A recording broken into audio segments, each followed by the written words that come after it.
Hello and welcome to Dustbin Barbecue. Let's make some hot and fast country style beef ribs. So I've got some chuck eye roll that I've cut in half slices, quite thick, about 2 inches thick.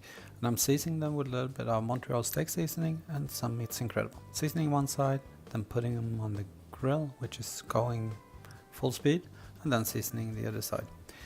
Putting the lid on and letting it run at around 400 degrees for 40 minutes. Well, kind of slow-mo, right? And this is what it looked like when it was about time to take them off. They're quite well done, but I wanted them to be that way because I wanted them to be tender. Serving them with a little bit of broccoli and cauliflower, and then I had found this new, or actually Helen had found this new sriracha mayo. So trying that out. Okay, time for a taste test.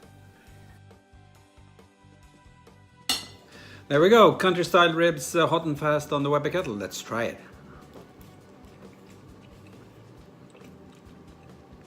It's also really good. Quite tender to be a non-tender steak, so let's try the mayo then. Works very well. I'm going to enjoy this. Thank you for watching. Bye.